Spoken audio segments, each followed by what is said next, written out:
All right. Hey, everyone. So this afternoon, I actually took time out of my day to sell my Xbox Series X. I truly was not getting a lot of value out of it, and I finally came to terms with it. The only reason I had it still was because I had bought Prince of Persia, the yeah, the new Prince of Persia game, for that platform. Although now I think it does read like you can play it on Xbox One, so I'll give that a try there. But ultimately, I didn't need the Xbox Series X. I got like a few $100s back, so I lost value on that one. But that's okay. I mean, that's basically on me for wanting to like keep buying physical on again this modern gaming era. And maybe I shouldn't have done that because honestly, I was really into like I'm not gonna get into that diatribe. Point being is that um Xbox really crapped the bed with everything it's been doing. Like they're apparently like their acquisition with Activision a was an utter disaster, and acquiring Bethesda was already bad enough. A lot of a close friend of mine was actually among the few who got laid off to try to like cut costs and all that stuff. And apparently, this acquisition has effectively tanked Microsoft Xbox because they're not even done with layoffs. And like the total number of layoffs for this year alone is like is running towards 10,000. It's going to end up like crashing through 10,000 when Microsoft is done with its cuts. They own tons and tons of studios, and they're gonna have to kill off several more of those studios over the course of this year, because they still have to fill that $70 billion hole between $70 billion plus hole. And we're not just talking about Activision. We're also talking about ABK, but we're also talking about Bethesda. Have they recouped the money? If that's the case, have they really recouped the money? I don't know. And the worst thing about this is that I actually went and bought a year long subscription for Ultimate Game Pass, or Game Pass Ultimate, whatever it is. And I'm not going to get a lot of value out of it. So, I mean, like, what's going to happen with that library, that rotating library of like games that are supposed to be free? So, have people really started figuring out that you actually don't own your games? You just simply rent them for however long that they stay on the service. Who the hell knows? All I know is that I've got friends who swear that they played so many awesome games, they haven't had to buy a single one of them. So what was the point? At the end of the day, they just play the games until they're been rotated out, and then they don't play them anymore. So same thing with Netflix, I guess. I don't know. But anyway, point being is that I actually respected Phil Spencer for a long time, mainly because I have met him in person. He was at seen him at at a launch party or two when the Microsoft Store physical was still a thing. And then also I actually had a pretty good conversation with him like a couple years back at the Game Awards. The last time they had it, it wasn't this year. It was probably like the year before, when we were finally able to meet in person and stuff. But anyway, yeah. In any case, I don't know what to say.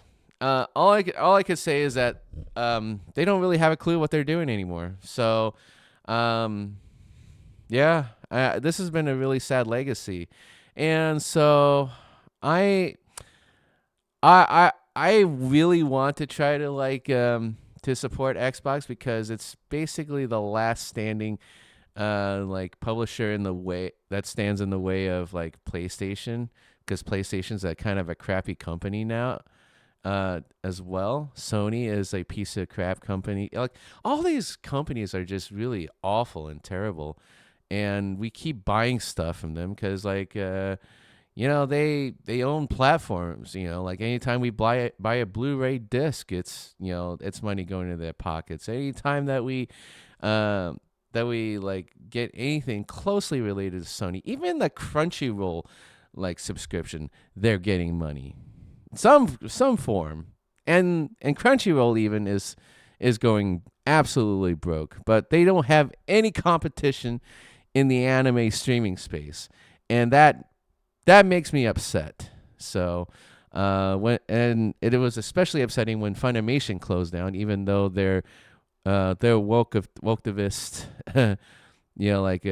translators were effectively kind of ruining their business anyhow. So screw them. But still, I yeah I'm at a loss for words with what's going on. Anyway, I'm going to digress for a little bit because the reason why I am putting out this video is because a Bloomberg video came out, and it's with the current Xbox president, Sarah Bond. So Sarah Bond did actually do some good work managing Game Pass. She apparently had managed Game Pass while Phil Spencer was head of Xbox. So so now Phil Spencer is now the president of Microsoft Gaming. Matt Booty's Sarah Bond is now president of Xbox, and then Matt Booty is the head of Xbox game studio, I guess. I don't know. We'd have to take a look at that hierarchy again. But I think it's probably best. Let's take a look here. We can take a look at that afterwards. But right now, I'm actually interested in this video, this little number here. Xbox president's bond on the gamer's future. And holy smoke. This video got ratioed to hell. I don't know if it's Bloomberg's fault. I think it's just I can basically tell you right now, it has everything to do with the content that's been that's been captured here in this Bloomberg Tech talk. So let's go check it out. I haven't had a chance to see this. I want to get my own 2 cents on this. So let's see what the hell is going on. Please welcome to the stage Sarah Bond, president of Xbox at Microsoft, for a conversation with Bloomberg's Dina Bass.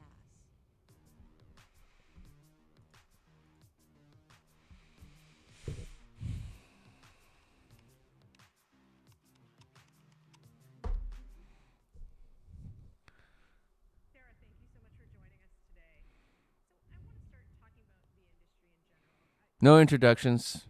Oh, there it is. Dina Bass. Okay.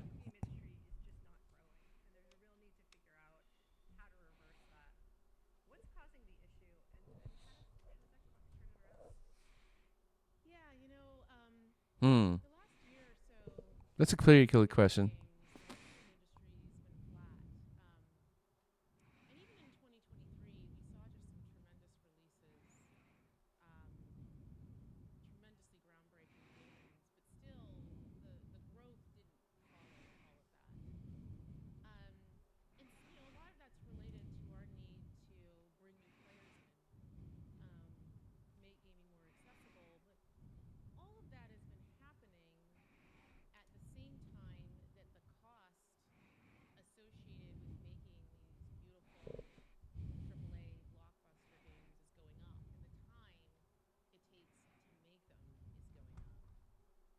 I want to hear that again. I got to hear that again. Okay. So the question is stopped at 40 seconds, is delivered at 40 seconds. Let's see what Sarah Bond has to say.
1 minute 46 seconds.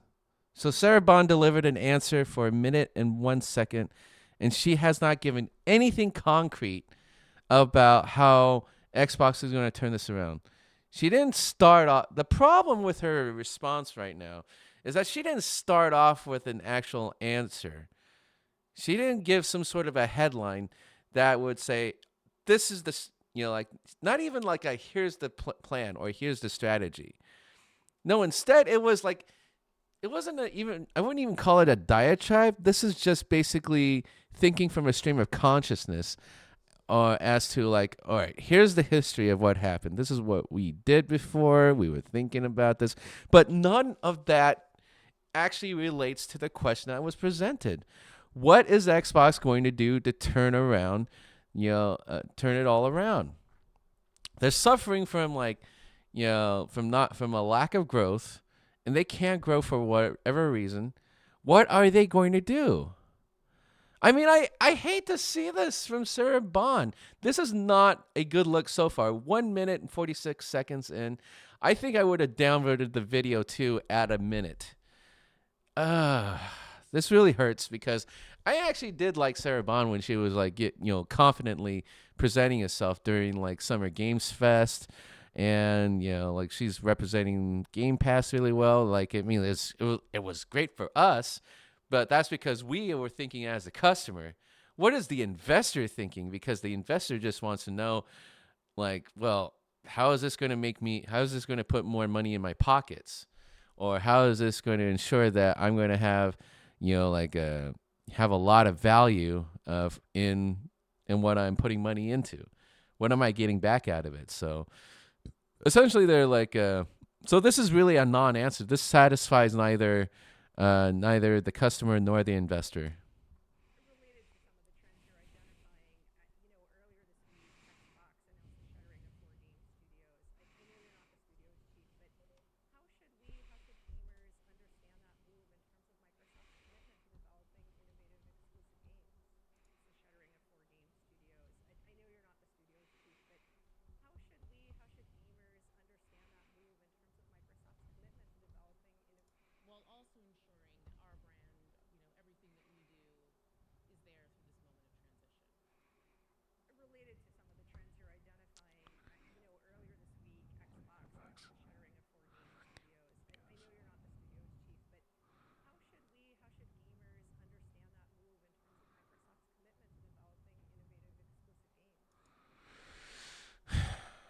Okay, so there's a little bit of segueing in. Okay, and I think that's I think props to the interviewer for actually like tying in that first question with the second question.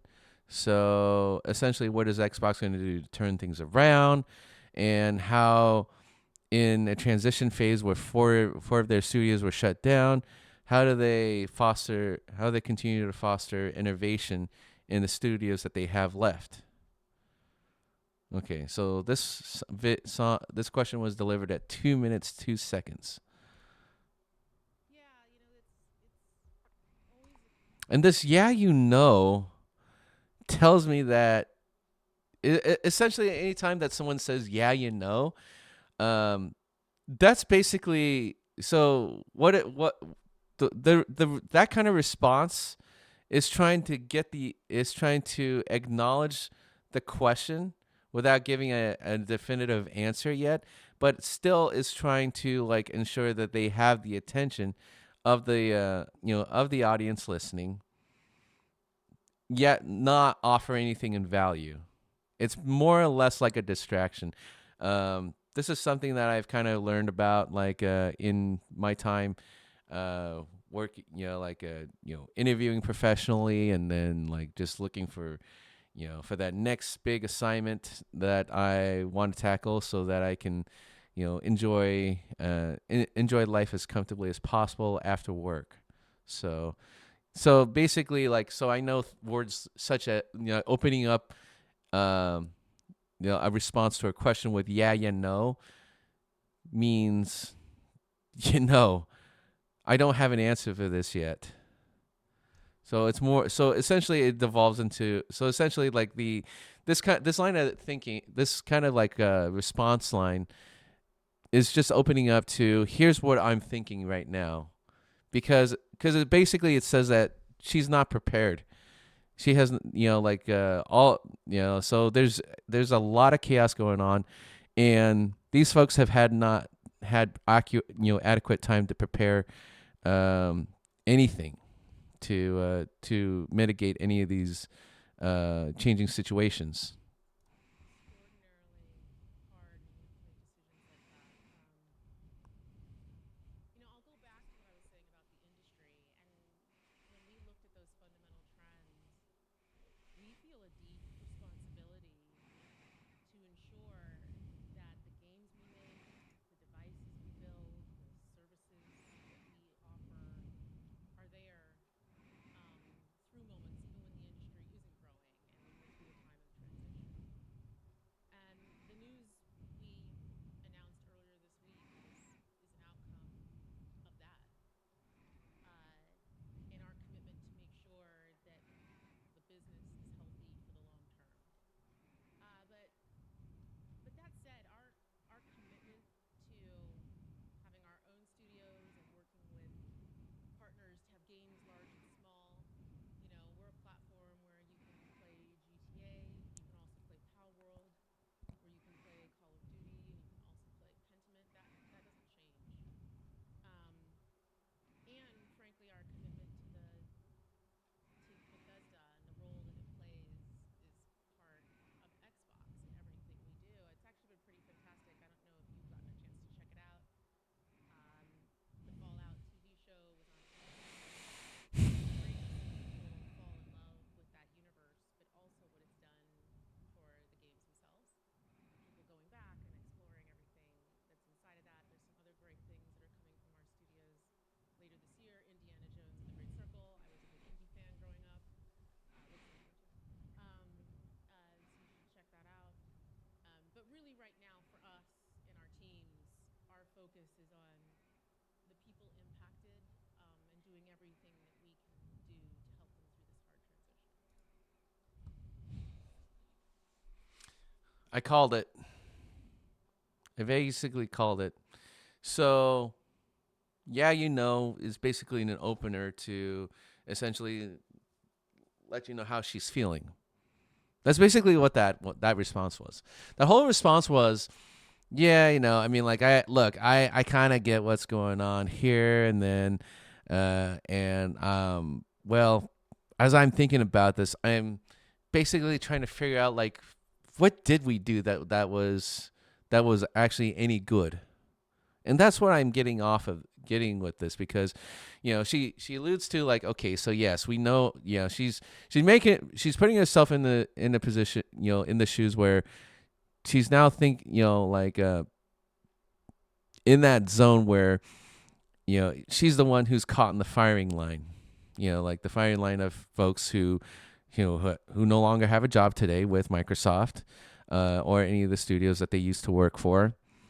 Okay, I get that. So, and at this point, like it gets a little telling when someone does not really have a prepared response. But of course, but then again, that could also very well be attributed to a human being who's just not been caught unaware and really does not have, like, at the very least, I can probably give her credit for somewhat being human, but that's not really what's being called for here. In a Bloomberg Tech audience, you really do have to come with definitive answers, and you got to like really know how to like read the room. And I have to put it this way, because Sarah Bond is actually in a position. She's a C-suite employee. There is no other way about this. So don't give me any sort of excuse that she's a woman, and that she's a black woman. Look, I give Sarah Bond the benefit of the doubt for her experience in Game Pass. When I was like watching E3, I saw that she carried her, E3 or Summer Games Fest. I can't even remember anymore. I think it was Summer Games Fest.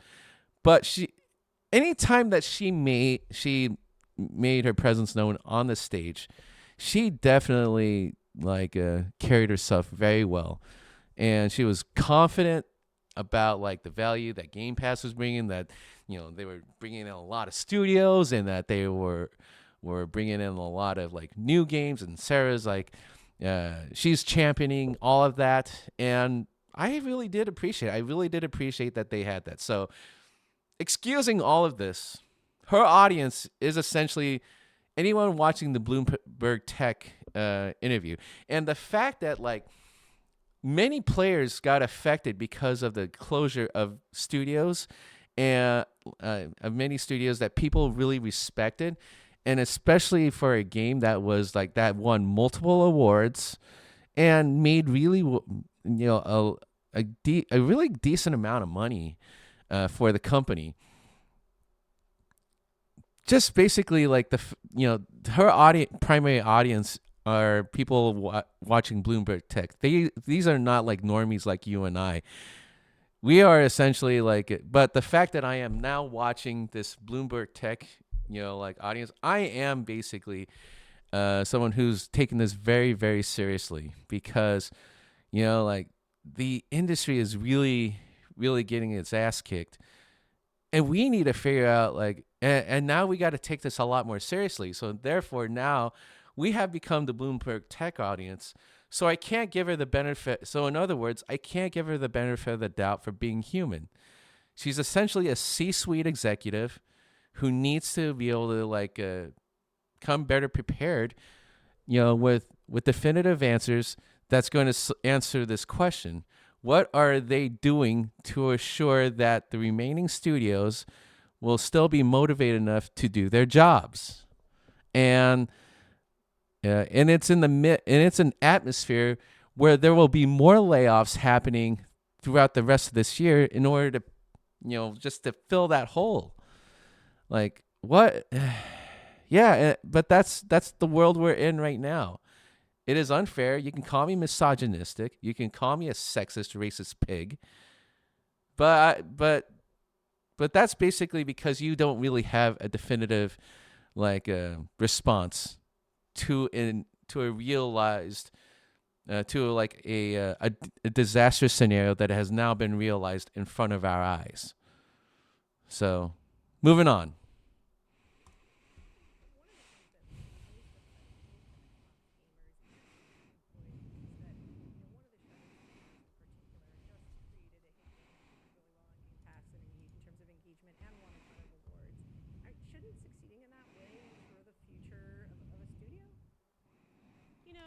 I love her. She basically said what we would say, except that she's doing it in a rather professional setting. We would have said stuff that would have been a lot harsher, and it'd be the kind of thing that would probably send like like keyboard warriors into like their own mental institution in their heads. One of the things I really love about the games industry is it's a creative art form. And it means that the situation and what successes for each game is. Okay. So you know very well that I very much love Sarah Bond. Look at the direction she's looking here. She's thinking hard about like what is she going to say next to try to like sort of fluff up that answer that she does not want to give. Like the question that's being posed is, if a game delivered all these accolades for you, for your company, shouldn't they be allowed to keep their job at the very least? And what successes for each game and studio is also really unique. Like there's no one size. Ugh. I freaking hate this answer so much, but anyway, I'm just gonna play it from the start, and then we're gonna dissect this. Okay, so starting with the question. Upsetting both to Xbox gamers and to employees is that, one of the shuttered studios in particular just created a hit game, did really well on Game Pass and in terms of engagement, and won a ton of awards. Shouldn't succeeding in that? Okay, so I'm gonna interrupt this again, but even she knew about this. How the heck did Matt Booty not know that Hi-Fi Rush was a game that did all that, and it basically had less than 100 people last I checked. Like something's not adding up here. And maybe I'm missing something, but if someone in the comments lets me know, what am I missing here? I would love to hear it. And I will admit I don't have all the pieces here. I just simply know like what I've read here. But if anyone has any further insight, or maybe there's a key detail I missed, feel free to like let me know in the comments. You can even downvote me this video for all I care.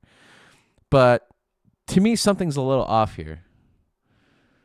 But she was able to articulate the very concern that we had. Why is an award-winning company that has made basically has smashed every key performance indicator, like being punished? Or just created a hit game, did really well on Game Pass and in terms of engagement and won a ton of awards. Shouldn't succeeding in that way ensure the future of a studio? You know, one of the things. Oh God, you know. All right, I'm losing my mind here. I'm sorry about this, but I'm gonna press on. things I really love about the games industry is it's a creative art form. And it means that the situation and what success is for each game and studio is also really unique. Like there's no one size fits all to it for us.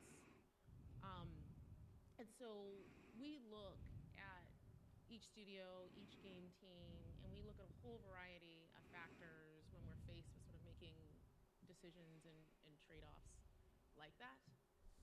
But it all comes back to our long-term commitment to the games we create, the devices we build, the services, and ensuring that we're setting ourselves up to be able to deliver on those promises. I don't like this answer at all. Basically what she just said is that like everyone is subject to their own like definition of success and failure. So essentially if my definition of success was that we made Microsoft $100 this year, and we're going to make $100 this year for Microsoft, and we end up like making $1 million, that means we should stay in the company, right? Because like she basically said that each studio is different. Everyone approaches game development artistically in their own ways. So that means that each company is going to be held to their own set of standards. And then we take a look at it and it's like, okay, so this is what we do. And this to me is essentially a non-answer. I don't think they really know what they're doing because they can't even hold companies to a certain standard. I mean, like all of these guys are all these studios are working for Microsoft. So yeah, they're given free reign about what they want to do, but to some extent, you're going to have to hold them to a standard that the acquiring company, the umbrella company is going to want to set on those studios. If you can't even come up with a consistent like basis on things, and you're just going to make up stuff up, you're just going to pluck things out of the sky. You need to get out of this business because essentially it amounts to nothing more than just shifting goalposts at any given moment, and you basically have subjected yourself to this volatile business environment. You don't make any agreements as to what defines success. There's no actual KPIs. I mean, the KPI measurement is basically worthless at this point. You can and will get fired, and that's essentially the fear that's been realized in some tweets, where all those things, all the good things you did for this company, which is basically a pretty long list, on a tweet that I happened to find on some random article. None of that really, will ensure your survival in a company, and that really is freaking sad to me. Talking further about growth, I mean, one of the key focus areas for Xbox in terms of growth, and this is also one of the key bets in the Activision acquisition, was mobile. Mm-hmm. What's the Xbox plan for future mobile gaming, and when can we finally see it? Yeah, Just a few. When can we finally see it? About growth. I mean, one of the key focus areas for Xbox in terms of growth, and this was also one of the key bets in the Activision acquisition, was mobile. mm-hmm. What's the Xbox plan? Damn, she knows everything. What's her name again? Okay, so we're at the 5:22 mark. Okay. What is this gal's name again? I know I said Dina Bass. Okay.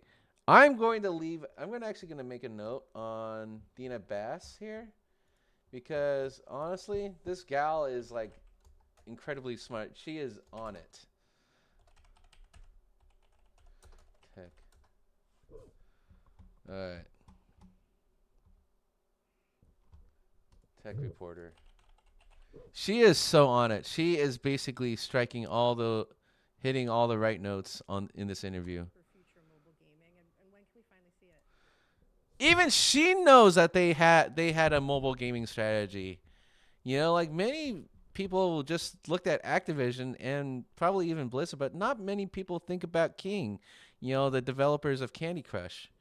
I mean, there might be a lot of people. There may be some, but like the main focus has always been on Activision Blizzard, and not necessarily King. And she's on it. Ah, God, I love it when, like when the reporters who are actually accurately covering, these topics. Yeah, it feels like it's been a long time since we announced the Activision acquisition, which we completed in October. And the whole thesis about that, a lot of why we did it was about mobile. And we felt strongly that Okay, there so she's was at an least opportunity for there to be an experience on mobile that is centered around gamers. And we talk a lot about there's 3 billion gamers in the world. 2 of those billion play on mobile, and half of those actually play on mobile and they play on another device. But there isn't actually a gaming platform and store experience that is centered around players and goes truly across device, where who you are, your library, your identity, your rewards, that travels with you versus being locked to a single ecosystem. And we've recognized that opportunity for a long time, but we wanted to make sure that anything we built was really grounded in people who play those mobile native games and the creators of them. And so being joined with a team that has real deep expertise in mobile was important to us. But we are that now. And so in July, we are going to be launching our mobile store experience. We're going to start actually by bringing our own first-party portfolio to that. So you're going to see games like Candy Crush show up in that experience, games like Minecraft. And then we're going to extend that capability to partners so that they can also take advantage of it and have a true cross-platform gaming-centric mobile experience. We're going to start on the web, and we're doing that because that really allows us to have it be an experience that's accessible across all devices, all countries, no matter what, independent of the policies of closed ecosystem stores. And then we're going to extend from there. So I'm excited about it just because it's something that we've wanted to do for a long time. We've heard gamers talking about it for a long time, and we're now at the point where we can take those steps. The saddest part about that answer to the question, that was probably the most prepared up to this point, and we're at the 7:36 marker of this nearly 17-minute video.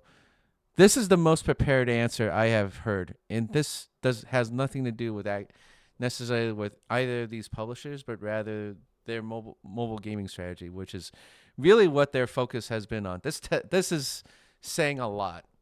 I don't think they necessarily care about traditional gamers per se. They're more interested in not just mobile, but essentially like this kind of like tells me that they are in it to just like take up as much of your time as possible. If you're not sitting in front of your TV or your PC playing a video game, they're gonna want to get you on this.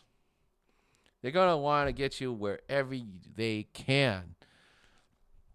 That's basically the biggest takeaway I'm getting out of this Q&A is that yeah, she actually had an answer for mobile gaming, and that tells me that that was the main reason they acquired ABK. They didn't necessarily want Call of Duty, although that is a freaking moneymaker, live service. But that comes second to their actual end game, which is mobile gaming. I mean, like think about it. Like I heard that like Monopoly Go made upwards of like what $2 to $3 billion this year, and and it's not even it's not even like it's not even halfway into the year but yet. But apparently, like people in playing that game, they buy packs. I haven't tried it myself, but from what I can tell, what I've been hearing is that they keep on buying dice rolls, and they, like apparently that's a lot of people buying dice rolls or something. I can't think of any other way that they're like they're monetizing that game. But that basically this answer says a lot about like what they're thinking about. It's they're really going after not just like like the mobile gaming market. What is the end game here? The actual end game, I believe, is essentially monopolizing the consumer's time. That is so sad to think about, but yeah, I think that is really that's really who they're going after. They're not here for us, I don't think. But unless they prove me wrong. But yeah, I think their actual audience that they like to capture is everyone's time. And they can do that through the mobile gaming market. If you're not playing, yeah. So there you go. And so in July when it launches, we at that point at the beginning see Candy Crush and Minecraft in it, or how soon, or You'll see things roll out over okay. time. Do you know how Yeah. soon partners will be able to use it as well? Our goal is to get partners using it shortly after launch. We really want to make sure we start and we scale um, using our own IP first. That allows us to make sure that the experience that we bring partners into really builds on all the quality and learning that we have as a team. I see. Another big discussion Again, in the a active solid answer on the mobile gaming how front. big that market really was. When will we really see it gain traction? Is it gaining users finally in any particular regions and scenarios? How is it doing? What do people use it for?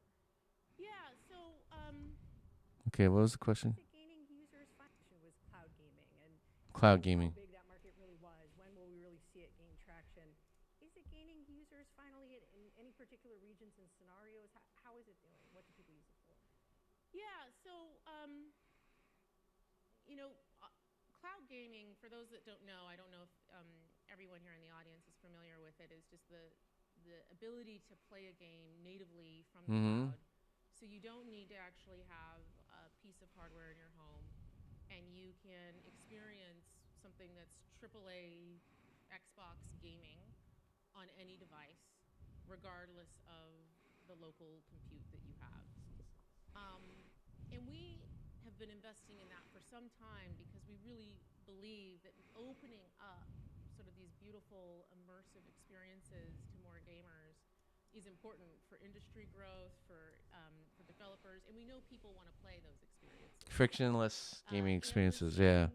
tremendous growth there. We have more demand than supply in that area, and you'll see us rolling out more capacity, introducing more options for people to jump in and No, explore.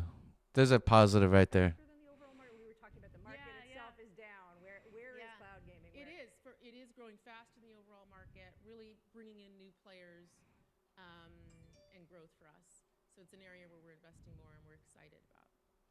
Earlier this year, Hmm. Xbox announced for the first time that it was bringing a series Frictionless of gameplay. Xbox That's such a mobile dream come games, true. Xbox exclusive games, to rival platforms, to Sony's PlayStation, Nintendo Switch. That obviously was a big change. It was a little bit unsettling for some of the Xbox hardware fans. But how Mm-hmm. is it going so far? Do PlayStation gamers really want to play Sea of Thieves? It's early days yet. So that's a no? I don't have specific data to share, but we are really encouraged by the reception of our games. And one thing that I think it's important to note is, as Xbox, we've been putting games on other platforms for a long time. Minecraft is available pretty much universally. Basically killing off their own like console exclusivity angle. Platforms. The teams at Activision, Blizzard have games on other platforms, and so it's a decision we just make on a game by game basis as we move forward and continue to execute on. Yeah, so console exclusivity is not really a thing in their wheelhouse. At the same time, Is it? I don't think it was. mobile. We've talked about cloud. I mean, of course, Xbox itself's heritage is in console, and the energy around console right now is a little challenged. Many of the hardcore long-term customers Hold the line. Hold the line, then. Xbox. that may indicate that Xbox is defocusing its own hardware. What do you say to them? How do you make them feel like Xbox is still for them? Yeah, I mean, first the worry that I see is happening across the industry, and I think is a lot of what we're seeing, just industry all up. But specific to core gamers, my focus has really been on engineering and building that next generation hardware experience that really, really taps in to their needs. I talked about this a little bit publicly a few months ago. I talked about how our focus is on delivering the biggest leap ever, and that's about really thinking through every aspect of what that hardware and what that experience delivers with the core gamer in mind. And that is about power and performance. That's absolutely part of it. But it's also about the ability to be able to play all of the games. I mean, we have people who have been playing on Xbox for decades and invested thousands and thousands of dollars and hours with us, and to be able to take all of those games with them into the hardware of the future. So one of the decisions I made when I came in and became president at Xbox was to establish a team dedicated to that, to game preservation and ensuring that future generations, future iterations, that you get to take those things with you forward. The next part of that is saying, okay, I get to bring those games with me. I'm invested in those games. I get an incredible high-performance experience on my console, but also continuing our commitment to make sure that gamers can bring their games with them wherever they want to play. That my Xbox library is something that can go with me and that I can enjoy with others. So our long-term commitment to cross-play is part of that, and our commitment to cross-progression and cloud saves, so you can pick up on one device and you can play on another, is part of that. And also our investments in cloud gaming, which you referenced earlier. A lot of those who use cloud gaming are people who own a console. They're just, they want to play it on another device and go somewhere else. So that's the second piece. And then the last piece is about Game Pass. We know our core users love Game Pass. Game Pass is a gaming subscription. You get a whole portfolio of games, but importantly, you get every single one of our games that we build day one in Game Pass. And the quality and the breadth of those games has only been going up over time, and you're going to see some more really big games going into Game Pass later this year. From Activision's across the whole slate. You're going to see some really amazing things. And keeping that as something that is really special for Xbox players is central for us. 3 big points that she brings up here in terms of like offering value for loyal Xbox players. Game preservation. Best hardware and performance ever. And then Game Pass. So those are essentially the 3 pillars that Sarah Bond bases her strategy on, is capitalize on those. First off, I am very thankful that she still thinks about game preservation. That's actually really important. And I'm pretty sure she also knows that physical media. She also knew that physical media was getting phased out at some point, and so being able to preserve, being able to do game preservation in many different ways is actually is highly commendable. So if I were to like buy any game on Xbox's catalog, the guarantee is that by the time I hit 90, my wrinkly self is going to be able to pick up the controller, turn on that game, and still play that game as though I played it that many years ago. So that's cool. Great on you. Great on Xbox for that. Thank you for saying that, Sarah. Um, hardware and performance.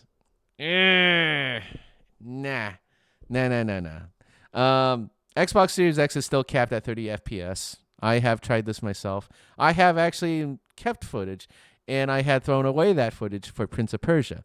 I was thinking that game was going to perform pretty reasonably well, even at 30. But no, it just runs slightly worse than the PC through Ubisoft's Connect application. So I don't think they're there yet in terms of the hardware and performance.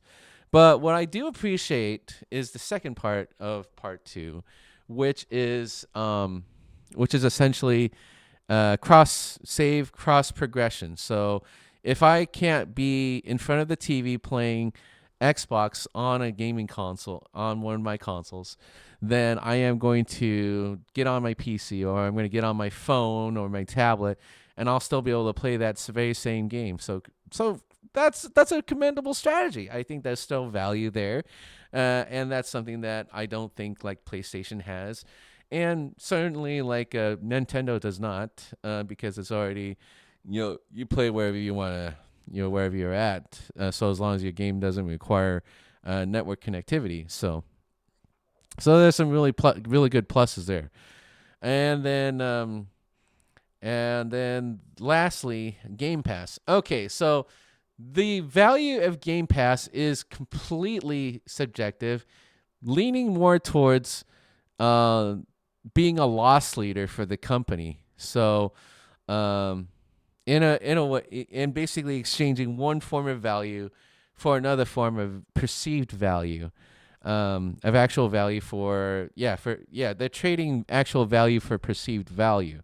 That is cannibalizing game sales of games in order to inflate the value of Game Pass through increased subscribers. Now, in theory, that could work, but first off, you do need to have a rather large number of like subscribers to make up for that, and you have to keep them subscribed over time.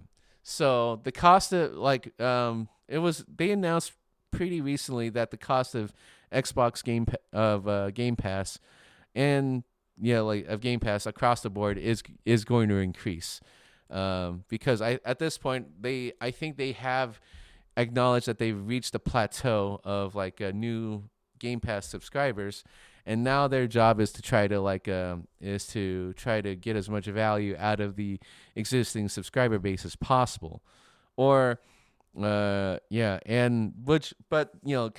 increasing the cost of your Game Pass could turn off potential new subscribers, of which there probably are very few, and they're likely holdouts from many different crowds, like the PlayStation crowd, the PC crowd, the casuals, the normies, and then people who just simply are subscribed to too many services that might want to try out a game, and they're not going to because they don't have this. Very simply, they just don't have this subscription service, and I think they know this. The sad thing is, I think they know that this is the case, and so they're going to try to squeeze as much value as possible in order to hit a target in whatever fiscal year that they're going for, or fiscal quarter. And that's essentially the takeaway I get from this round of Q&A question and answer. A lot of the focus at this conference today has been AI, and the AI for gamers is a little different than we talk about AI for the enterprise or for healthcare. Where do you think AI will be important both to players and to game developers, and how is Microsoft investing against that? Yeah. AI. didn't hear all the talks today, but I think we can all confidently say that we are right at the beginning of what AI means for us as a society, um, and for businesses in general, and that's absolutely true in gaming as well. In for us, we So take our basically, she doesn't know. responsibility around AI as Microsoft very seriously and being really, really thoughtful about what we do. And as Xbox, there's something really unique about being a gaming company that is part of a major AI company. And so all of our focus within our team is about how we ensure that gaming AI is really crafted in a way that delivers unique and delightful experiences to players, and adds real value for developers. So there's three things we look at as part of that. The first is around developer velocity. How do we give developers tools to make it easier for them to realize their creations, to speed up iteration cycles, and also, frankly, to make it easier for people who may not have as much in-depth training on game development to build a game. We know that with that, there's just going to be a huge proliferation of gaming content and options out there. So that leads us very naturally to the next layer where we're investing a lot, which is around discovery and making sure that people can really be matched with the game experience that we know that they'll love, and that a whole range of creations can be discovered from the biggest games, but also from something novel and new that you may not have intuitively known to look for, but you're going to love if you experience it. And then the last piece is around the actual experience in the game. Engagement, delight, playing through and having a fun time, not getting stuck, all the things that come with that, so that you can get really the most out of the game experience. So we are early in this, as I said. You'll see us share things, and things will come out during the course of the year. But our focus just really continues to be on keeping player at the center, keeping the developer at the center, and how AI turns up in Great. gaming. Xbox President Sarah Bond, thank you so All much right. for your time. Thank you. So basically, that was a non-answer. A lot of speculative, even from the president of Xbox. Man alive, that was a rough one. No wonder people downvoted it. I'm gonna go ahead and give it a downvote too. Basically, in spite of, so here's kind of the takeaway here, and this is probably where a lot of people probably checked out of. Sarah Bond actually touted a lot of the benefits of Xbox, the gaming console and platform itself. So she touts, best performance ever, which is very, very doubtful, because it can't even hit it won't, because it can't even get 60 FPS except for maybe on Redfall. I couldn't get anywhere past 30 on Prince of Persia. So that is, and probably likely they would blame Ubisoft for that. But that could be, anyway, I'm going to digress from that. Then there's also Game Pass, but again, that depends on, the quality of the games that you find on Game Pass. Most of them turn out to be junk games that you're never going to hear about unless you are subscribed to that Game Pass. And then and then what was that first thing? Yeah, game preservation. Okay, so you buy a game on Xbox, on the Xbox ecosystem, you are guaranteed to be able to play that forever, except when it doesn't, because apparently Redfall did not even get out there like offline mode patch, and now that marketing point ends up getting thrown into doubtful territory, because Redfall will become that test case where game preservation is not going to always going to happen, because Arcane Studio is effectively gone now. Now, unless they decide to like transfer some of that talent over to another studio, and people who happen to have that knowledge will get to like work on Redfall's like offline patch, that's not going to happen. And even then, and even so, like the support for that game is officially dead. Yeah, in that sense. So that knowledge is going to get lost. And anyone who dares try to put up an offline patch for Redfall is going to have the work cut out for them. They have to test a number of different things. They'd have to test if there was I didn't get to play the game, but if there were a microtransaction store, they'd likely have to disable that store, and then they'd have to figure out how the value of items that they would have bought with any in-game microtransactions. Again, I don't know anything about Redfall. But they'd have to do more than just ensure that the game opens up and can play without the need for uploading to a cloud, and instead just save their data locally. I'm only just spitballing a few things. I don't know much else about what goes in an offline patch in a game like Redfall, but basically the bottom line is that game preservation becomes doubtful, especially in the face of Redfall. Because Arcane Austin is dead, and the talent that was there is likely no longer part of Microsoft. So basically all that knowledge gets lost in the ether. So that means they keep the IP. That means Xbox likely will keep the IP, but then or will it be Bethesda? I don't know how that works. It's either Bethesda or Xbox that the rights would likely revert to. I don't know. But anyway, so game preservation becomes very doubtful because now you have at least one game that you're never going to get to play if they were taken off, the servers were to turn off. And then 2, hardware and performance. No, that's very doubtful. Again, I think I brought this up multiple times in the breadth of 10 minutes or so. But I'll stand by my responses to that. And then 3, Game Pass. Game Pass only works if you have a wide variety of games that you can afford to put on Game Pass, because you're basically sacrificing sales of a game in order to beef up your subscriber numbers.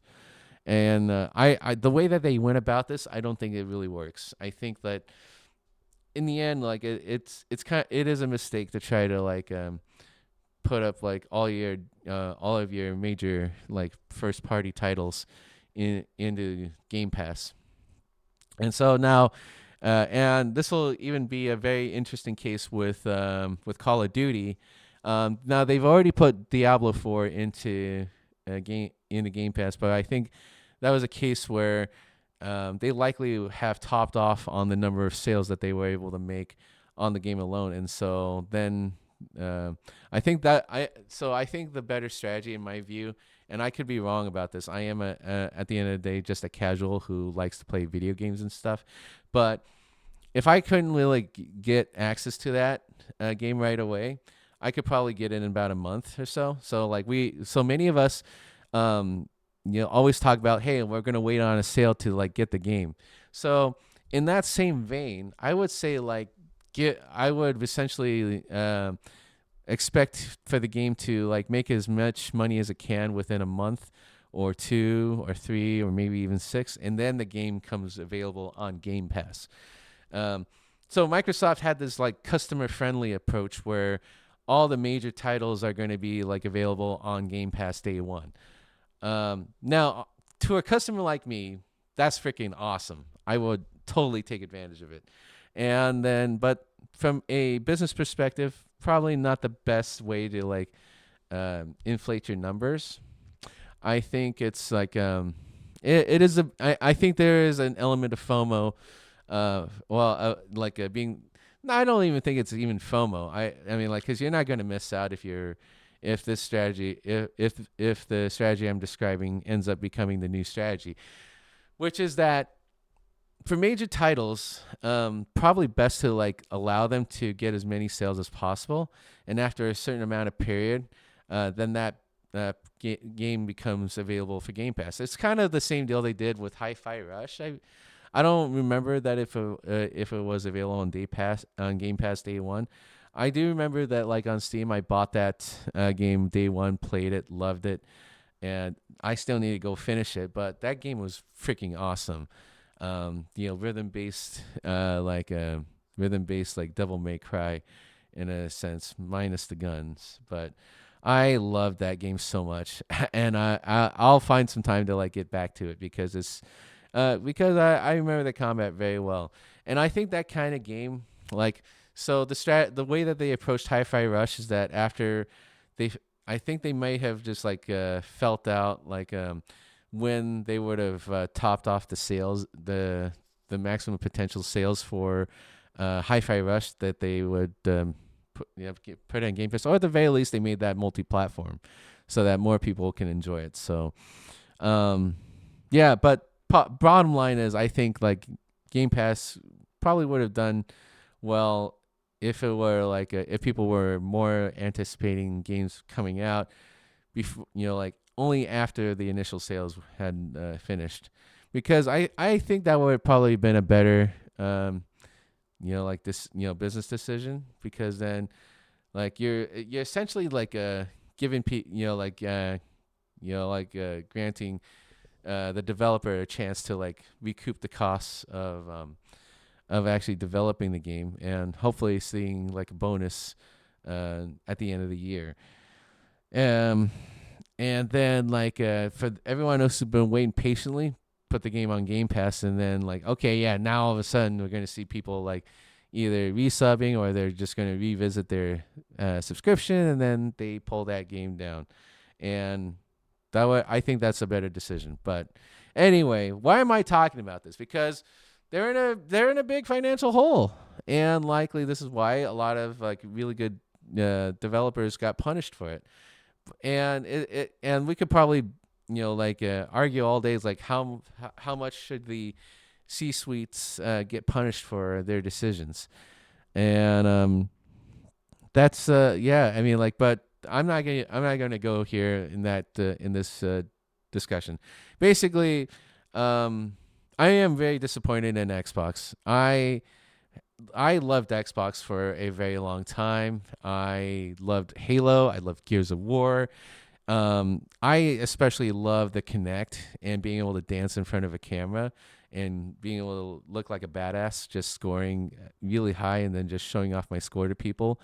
But and then also get and also I feel challenged after after someone scores better than I do. It's like I'm going to keep trying my hardest because it's fun. It was fun, but essentially like that's to me that's really what the Xbox is really good for me personally, is having a Kinect and dancing and then playing dance games in front of it. That's why I still have my Xbox, because otherwise these days I mostly play on my PC, and now I have a PS5 so I can play Final Fantasy and Stellar Blade.